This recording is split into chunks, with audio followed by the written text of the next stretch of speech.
नमस्कार विद्यार्थी मित्रांनो, आज आपण 7वा प्रॉब्लेम जो आहे तो सॉल्व करायला सुरुवात करत आहोत. प्रॉब्लेम पहिल्यांदा मी वाचते. Satish and Pramod are partners. Prepare trading account and profit and loss account for the year ended 31 March 2019. You have to find out gross profit and net profit only. जर तुम्ही नीट इथे पाहिलं तर आपल्याला त्यांनी फक्त gross profit and net profit find out करायला सांगितलेलं आहे.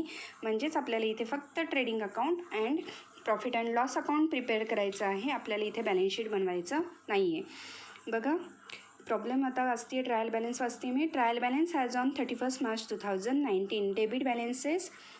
नेहमीप्रमाणे अकाउंट वाचता आपण त्याचं पोस्टिंग डिसाईड करायला सुरुवात करणार आहोत. स्टॉक कंसात दिलं आहे 1 एप्रिल 2018. प्रिंटिंग मिस्टेक झाली आहे, तिथे 218 दिसत आहे, पण ते ग्राह्य धरणार आहोत आपण. 2018 म्हणजेच हा आहे आपला ओपनिंग स्टॉक. ओपनिंग स्टॉक म्हटलं की त्याचं पोस्टिंग होणार आहे ट्रेडिंग. त्यानंतर पर्चेसेस म्हटलं की पोस्टिंग ट्रेडिंग. व्हेजेस म्हटलं की पोस्टिंग ट्रेडिंग. हे ठरलेले अकाउंट आहेत. जर आत्तापर्यंतचे सगळे प्रॉब्लेम्स तुम्ही पाहिलेत किंवा बोर्डाला आलेले प्रॉब्लेम्स जर तुम्ही पाहिलेत तर हे अकाउंट कंपल्सरी विचारलेच जातात. स्टॉक, पर्चेसेस, व्हेजेस हे ट्रेडिंग अकाउंटचे हमखास विचारले जाणारे अकाउंट आहेत. आणि त्याचबरोबर विचारलं जातं ते म्हणजे सेल्स. नंतर दिलेलं आहे आपल्याला इन्शुरन्स म्हटलं की posting profit and loss account. त्यानंतर दिले अनप्रोडक्टिव्ह व्हेजेस, ज्यातनं कोणत्याही प्रकारचं उत्पन्न मिळत नाही असे व्हेजेस आहेत ते, त्यामुळे त्याचं पोस्टिंग होणार आहे प्रॉफिट अँड लॉस अकाउंट. त्यानंतर दिलेलं आहे वेअरहाऊस रेंट. आता वस्तू तयार झाल्यानंतर तिची साठवणूक ज्या ठिकाणी केली जाते त्याला म्हटलं जातं वेअरहाऊस. त्यामुळे अप्रत्यक्षरित्या व्यवसायाशी संबंधित, त्यामुळे प्रॉफिट अँड लॉस अकाउंट. त्यानंतर कॅरेज आउटवर्ड याचं देखील posting profit and loss account. त्यानंतर दिलेलं आहे सेल्स रिटर्न म्हटलं की ते आपण सेल्समधनं लेस करणार आहोत. त्यामुळे मी लिहिते आहे पुढे लेस सेल्स आणि लगेचच मी सेल्सला देते इथे 1 स्टार. पुढे एक्सपोर्ट ड्युटी म्हटलं की पोस्टिंग होणार आहे प्रॉफिट अँड लॉस अकाउंट. त्यानंतर कस्टम ड्युटी म्हटलं की पोस्टिंग होणार आहे ट्रेडिंग. त्यानंतर डेटर्स आहेत आपले ॲसेट. इन्व्हेस्टमेंट देखील आहे ॲसेट. त्यानंतर फॅक्टरी रेंट. फॅक्टरीचं रेंट आहे प्रत्यक्ष उत्पादन, त्यामुळे ट्रेडिंग. त्यानंतर पोस्टेज अँड टेलिग्राम पोस्टिंग होणार आहे प्रॉफिट अँड लॉस अकाउंटला. क्रेडिट साईड बघूयात आपण. पहिलं अकाउंट दिलं आहे सेल्स, त्याचं पोस्टिंग करणार आहे मी ट्रेडिंगला. डिव्हिडंड म्हणजे लाभांश, जे शेअर्स आपण खरेदी करतो त्याच्यावर कंपनीकडनं जो लाभांश मिळतो त्याला इंग्लिशमध्ये म्हटलं जातं डिव्हिडंड. उत्पन्न आहे, इनडायरेक्ट उत्पन्न आहे, त्यामुळे profit and loss account. Purchase return म्हटलं की लेस फ्रॉम पर्चेसेसला लगेचच इकडे करायचं आहे स्टार. त्यानंतर क्रेडिटर्सचं पोस्टिंग होणार आहे लॅबिलिटी साईडला. बँक लोन आहे कंसात ॲडिशनल इन्फॉर्मेशन दिलेली आहे विथ इफेक्ट फ्रॉम, म्हणजे केव्हा घेतलं आहे हे लोन आपण 1 जुलै 2018, म्हणजे ह्याला आहे हिडन ॲडजस्टमेंट. अगोदर देखील मी तुम्हाला सांगितलं होतं की कोणत्याही अकाउंटच्या समोर जेव्हा कंसामध्ये ॲडिशनल इन्फॉर्मेशन दिली जाते तेव्हा त्याला म्हटलं जातं हिडन ॲडजस्टमेंट. आता ह्याचं पोस्टिंग होणार आहे लॅबिलिटी साईडला. नेक्स्ट दिलं अदर रिसीट. वेगवेगळ्या प्रकारचं मिळालेलं उत्पन्न आहे, त्यामुळे प्रॉफिट अँड लॉस अकाउंटला. परत एकदा सांगते, आपल्याला इथे बॅलन्स शीट प्रिपेअर करायचं नाही, आपल्याला फक्त trading and profit and loss account open करायचं आहे. पण मी जे ॲसेट आणि लॅबिलिटीचं पोस्टिंग केलेलं आहे, आता बघा 10% बँक लोन पोस्टिंग होणार आहे लॅबिलिटी साईडला. पण मी बॅलन्स शीट प्रिपेअर करणार नाही आहे, त्यामुळे त्या अकाउंटचं पोस्टिंग मी करणार नाही. परंतु त्याच्यावरचं जे काही इंटरेस्ट असणार आहे, लोन घेतलं तुम्ही बँकेकडनं की आपल्याला त्याच्यावरचं इंटरेस्ट पे करावं लागतं. मग ही इंटरेस्टची जी ॲडजस्टमेंटचं पोस्टिंग होणार आहे ते प्रॉफिट अँड लॉस अकाउंटला मला ट्रान्सफर करायचं आहे. मला त्याचं पोस्टिंग प्रॉफिट अँड लॉस अकाउंटला दाखवायचं आहे. आता बघूयात आपण ॲडजस्टमेंट. पहिली नेहमीची ठरलेली ॲडजस्टमेंट आपल्याला दिलेली आहे. The closing stock is valued at ₹15,400. सांगा बरं काय येईल इफेक्ट. बरोबर, पहिला effect trading account credit side आणि दुसरा बॅलन्स शीटच्या ॲसेट साईडला. आता आउटस्टँडिंग व्हेजेस देणं द्यायचं बाकी. आउटस्टँडिंग म्हटलं की काय करायचं, लगेचच एकदम करेक्ट ॲड करायचं. व्हेजेसला ॲडजस्टमेंट आहे, त्यामुळे मी त्याला केलं स्टार. मग बघा पहिला इफेक्ट नोंदवणार आहे ॲड टू एक्सपेन्सेस आणि दुसरा इफेक्ट कुठं जाणार आहे बॅलन्स शीटच्या लॅबिलिटी साईडला. आता बघा इथे ॲडजस्टमेंटचे एकच इफेक्ट आपण नोंदवणार आहोत, कारण आपल्याला परत एकदा सांगते बॅलन्स शीट ओपन करायचं नाही आहे. त्यामुळे ॲडजस्टमेंटचे ॲसेट आणि लायबिलिटी साईडला जाणारे जे काही इफेक्ट असतील ते सगळे काय होणार आहेत, रेकॉर्ड होणार नाही आहेत. तिसरं बघा, create provision for bad debts ₹800 and maintain RDD 3% on sundry debtors. बघा इथे मी स्टार करते. आता तुम्हाला प्रश्न पडत असेल की ह्याचं पोस्टिंग करायचं नाही आहे, पण मी ह्याला स्टार का करते? तर का करते आहे की त्या अकाउंटला ॲडजस्टमेंट आहे आणि त्याचा इफेक्ट आपल्याला नोंदवायचा आहे, हे आपल्या लक्षात राहावं म्हणून. आता डेटर्सवर ॲडजस्टमेंट सांगितली ₹800 बॅड डेट्स आणि 3% RDD. मग ह्या दोन्ही ॲडजस्टमेंटचा इफेक्ट एकच येतो, त्यामुळे मी एकच इफेक्ट लिहिणार आहे, लेस फ्रॉम डेटर्स, आणि दुसरा इफेक्ट जाणार आहे P&Lच्या डेबिट साईडला. आता इथे देखील हा एकच इफेक्ट आपण नोंदवणार आहोत P&Lचा, कारण बॅलन्स शीट आपण प्रिपेअर करणार नाही आहे. त्यानंतर goods ₹1800 distributed as a free sample. वस्तू मोफत वाटलेल्या आहे, त्यामुळे पहिला इफेक्ट व्यवसायातनं वस्तू गेली, त्यामुळे ट्रेडिंग क्रेडिट, आणि दुसरा effect P&L debit. Last adjustment, goods of ₹2000 were sold and delivered on 31st March 2019, but no entry is passed in books of accounts.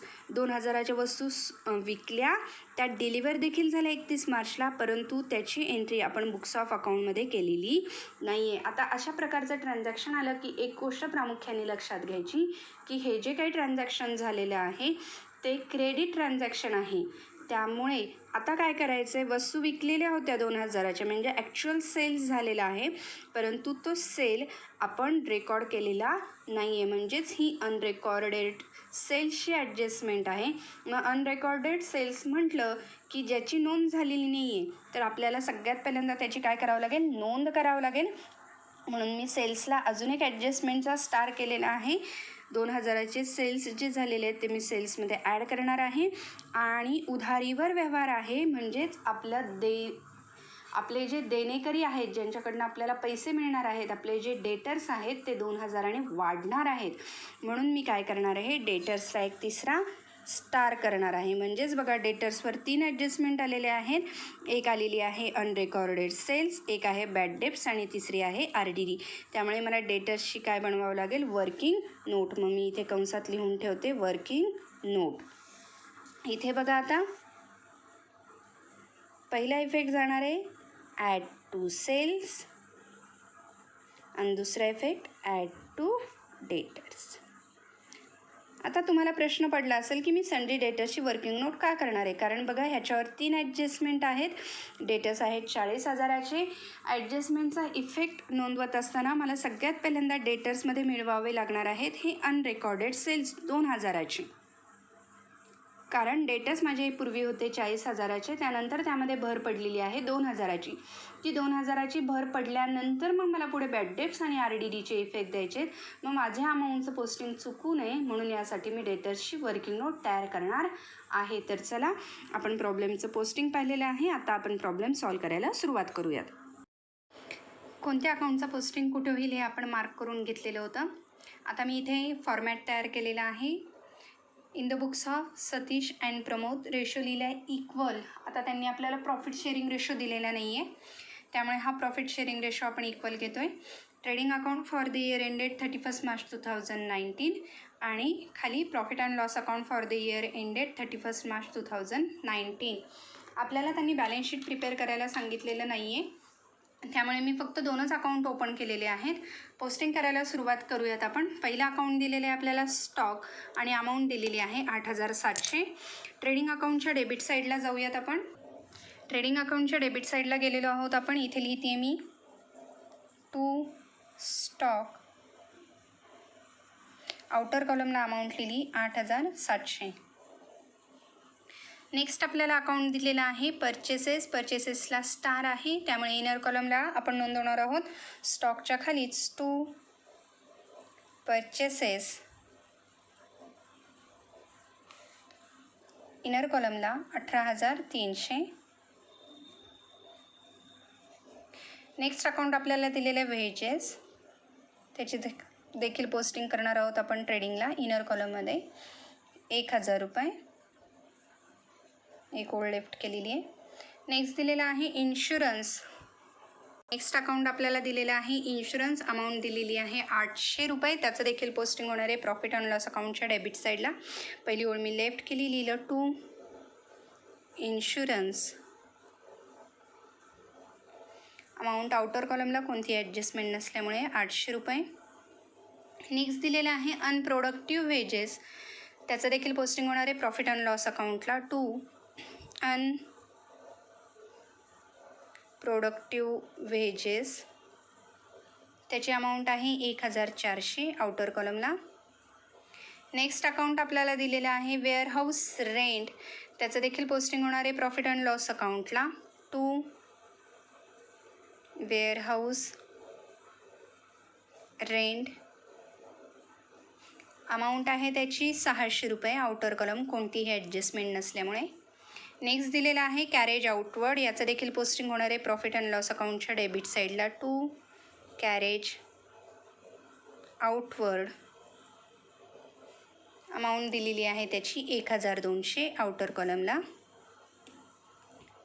Next दिलेला आहे सेल्स रिटर्न. सेल्स रिटर्न आपल्याला लेस करायचं आहे सेल्समधनं. ट्रेडिंग अकाउंटच्या क्रेडिट साईडला जाऊयात, लिहूयात बाय सेल्स. सेल्सची अमाऊंट त्यांनी आपल्याला दिलेली आहे 68,000, जी की मी इनर कॉलममध्ये लिहिते. त्याच्या खाली मी लिहिलं लेस रिटर्न. रिटर्नची अमाऊंट दिलेली आहे 600 रुपये.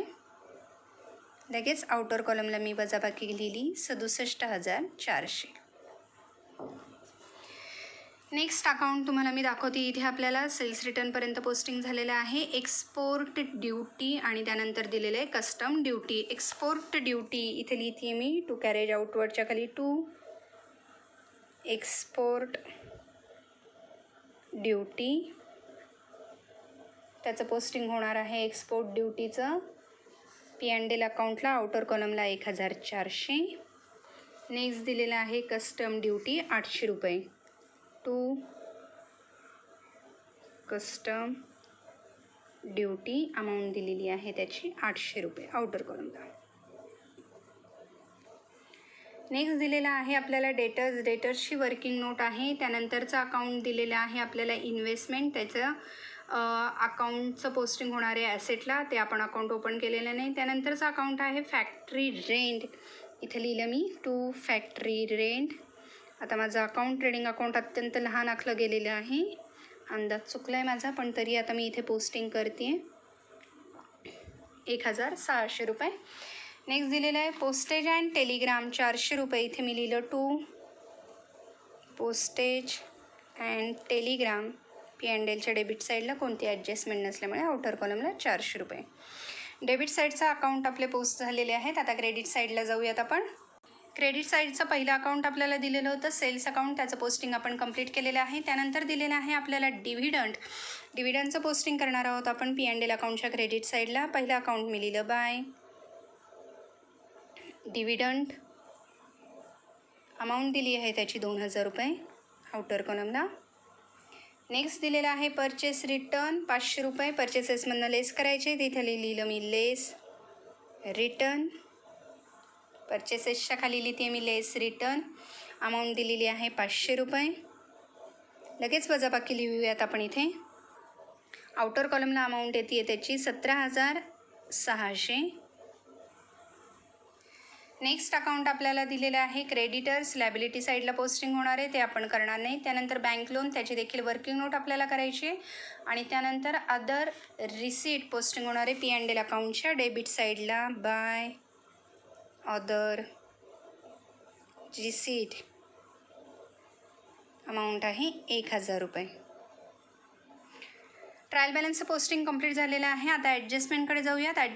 प्रत्येक ॲडजस्टमेंटचा मोस्टली आता एकच इफेक्ट आपल्याला नोंदवायचा आहे, कारण ॲसेट साईडचे इफेक्ट नोंदवण्यासाठी आपण बॅलन्स शीट प्रिपेअर केलेलं नाही आहे. आता पहिल्या ॲडजस्टमेंटचा पहिला इफेक्ट क्लोजिंग स्टॉकचा इफेक्ट पहिला नोंदवणार आहे मी ट्रेडिंग अकाउंटच्या क्रेडिट साईडला बाय क्लोजिंग स्टॉक. अमाऊंट दिली आहे 15,400. नेक्स्ट ॲडजस्टमेंट दिली आहे आउटस्टँडिंग वेजेस. आउटस्टँडिंग वेजेस म्हटलेले आहेत, त्यामुळे ते वेजेस 500 रुपये मला वेजेसमध्ये ॲड करावं लागतील. ट्रेडिंग अकाउंटच्या डेबिट साईडला जायचं, वेजेसच्या खाली लिहायचं ॲड आउटस्टँडिंग अमाऊंट आहे 500 रुपये. आउटर कॉलमला अमाऊंट येणार आहे 1500 रुपये. एकच इफेक्ट नोंदवतो आहे आपण. नेक्स्ट दिलेला आहे create provision for bad debts ₹800 and maintain RDD 3% on sundry debtors. इथे माझ्याकडनं एक चूक झालेली आहे बघा. आपल्याला सेल्सवर 2 ॲडजस्टमेंट होत्या, बरोबर आहे, पण मी डायरेक्टली त्यामधनं काय केलेले रिटर्नची ॲडजस्टमेंट दिलेली आहे आणि ती अमाऊंट आउटर कॉलमला घेतली आहे, पण ते आपल्याला करायचं नाही आहे. ते मी तिथे करेक्ट करते. आता याची जी वजाबाकी आली होती ती मी इथे खाली लिहिती आहे, कारण अजून एका ॲडजस्टमेंटचा इफेक्ट द्यायचा राहिलेला होता. 2 ॲडजस्टमेंट होत्या, त्या माझ्या लक्षात आलं नाही पोस्टिंग करताना. आता इथे नेक्स्ट आता बॅड डेट्स आणि RDDचा आपण पोस्टिंग करत होतो. इथे वर्किंग नोट दाखवते मी. हेडिंग टाकलं मी वर्किंग नोट्स. पहिली डेटर्सची अमाऊंट आपल्याला दिलेली आहे 40,000. त्यामध्ये मी ॲड केले अनरेकॉर्डेड सेल्स. 5 नंबरचे ॲडजस्टमेंट्स आहेत, त्याचा इफेक्ट मी दाखवते इथे. 2000 रुपये वस्तू विकल्या होत्या, पण त्याची नोंद केलेली नव्हती. आता आपले डेटर्स झालेले आहेत 42,000चे. त्यानंतर खाली मी त्याच्या लेस केले बॅड डेट्स. बॅड डेट्स आपल्याला दिलेले आहेत 800 रुपयाचे. खाली वजाबाकी येणार आहे 41,200 आणि ह्या 41,200वर मी काढणार आहे RDD 3%. RDD काढणार आहे 3%. 41,200वर जर मी 3% RDD काढली तर ती येते 1,236 आणि त्यानंतर 41,200मधनं जर मी 1,236 वजा केले तर माझा डेटर्सचा बॅलन्स येईल 39,964. आता ह्या ज्या अमाऊंट मी टिक केलेल्या आहेत त्याचंच फक्त मला पोस्टिंग करायचं आहे. हे 2000चे अनरेकॉर्डेड जे सेल्स आहेत ते मला सेल्सला दाखवायचे आहेत. इथं मी लिहिलं ॲड अनरेकॉर्डेड सेल्स 2000 रुपये. आउटर कॉलमला येणारे बेरीज 69,400. नेक्स्ट आता बॅड डेट्स P&L अकाउंटच्या डेबिट साईडला पोस्टेज अँड टेलिग्रामच्या खाली 2 बॅड डेट्स. अमाऊंट दिलेली होती आपल्याला 800 रुपये आणि त्या खाली 2 RDD 1,236 रुपये. बघा, चौथी आणि 5वी ॲडजस्टमेंटचा इफेक्ट आपला पूर्ण झालेला आहे. तिसऱ्या आणि 5व्या ॲडजस्टमेंटचा इफेक्ट पूर्ण झालेला आहे. चौथी ॲडजस्टमेंट जी आहे goods of ₹1,800 distributed as a free sample, त्याचा इफेक्ट द्यायचा आहे. ट्रेडिंग अकाउंट फारच लहान झालेलं आहे माझं, तर मी इथे ॲडजस्ट करते. आता by goods distributed as free sample. ह्यापुढे तुम्ही आखताना काळजी घ्या जरा, इतकं लहान अकाउंट होऊ देऊन नकात. त्याचा दुसरा इफेक्ट P&L अकाउंटच्या डेबिट साईडला 2 ॲडव्हर्टाइजमेंट या नावाने नोंदवणार आहे मी 1,800. इथे आपलं पोस्टिंग कंप्लीट झालेलं आहे. आता अकाउंट क्लोज करायला आपण सुरुवात करूयात. अकाउंट क्लोज करण्यापूर्वी अगोदर अजून एक ॲडजस्टमेंटचा इफेक्ट आपला द्यायचा राहिलेला आहे, जी की हिडन ॲडजस्टमेंट होती ट्रायल बॅलन्समधली. दाखवते मी इथे तुम्हाला. 10% बँक लोन आपण घेतलेलं होतं. एकूण लोन घेतलं होतं 8,000चं आणि ते 1 जुलै 2018 रोजी घेतलं होतं. मग आता हे इंटरेस्ट जे आहे त्याच्यावरचं ते आपल्याला कॅल्क्युलेट करायचं आहे, कारण कुठेही इंटरेस्टचा उल्लेख आलेला नाही आहे. म्हणून मी इथे लिहिते outstanding interest on bank loan. सूत्र मांडूयात आपण. 8,000चं बँक लोन आहे, 10% दराने आहे, 10% इथे दिलेलं आहे आपल्याला. आणि 1 जुलै ते 31 मार्च जर आपण काउंट केलं तर 9 महिने होतात बघा. जुलै, ऑगस्ट, सप्टेंबर, ऑक्टोबर, नोव्हेंबर, डिसेंबर, जानेवारी, फेब्रुवारी, मार्च. मार्चचा 31 तारीख आहे मार्चची, म्हणून मी मार्च महिना पूर्ण घेतलेला आहे. 9 महिन्याचा इंटरेस्ट आपल्याला काढायचा आहे आणि जर ते इंटरेस्ट आपण काढलं तर ती रक्कम येते ती 600 रुपये.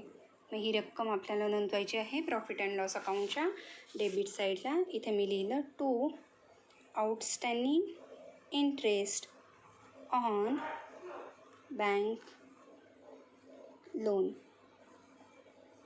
अमाऊंट आहे ती 600 रुपये. क्रेडिट साईडची जर आपण टोटल केली तर क्रेडिट साईडची टोटल येते ती म्हणजे 86,600. आता मी दुसऱ्या पेनाने मार्क करते, इथे लिहिते.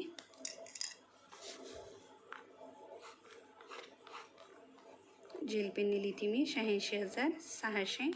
आणि माझा ग्रॉस प्रॉफिट येतो तो म्हणजे 56,200. एक करेक्शन करा, 18,300मधनं 500 रुपये वजा केल्यानंतर आउटर कॉलमला येणारे 17,800.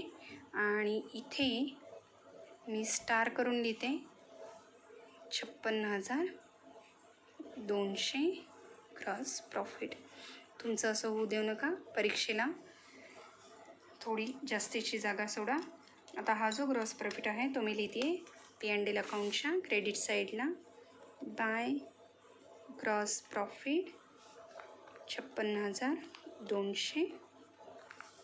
ह्याची टोटल येते ती म्हणजे क्रेडिट साईडची टोटल येते ती म्हणजे 59,200. दोन्ही बाजूला लिहूयात आपण 59,200, 59,200. आणि त्यानंतर इकडे आपला नेट प्रॉफिट येतो. To net profit transfer to Satish. पार्टनर्सला इक्वली वाटणार आहोत आपण. प्रमोद. नेट प्रॉफिट येतो आहे आपला 48,964.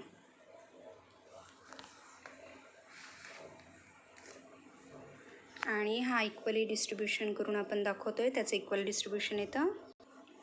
सतीशला येतात 24,482 आणि प्रमोदला येतात 24,482. ठीक आहे, इथे आपला प्रॉब्लेम नंबर 7 कंप्लीट झालेला आहे. थँक्यू.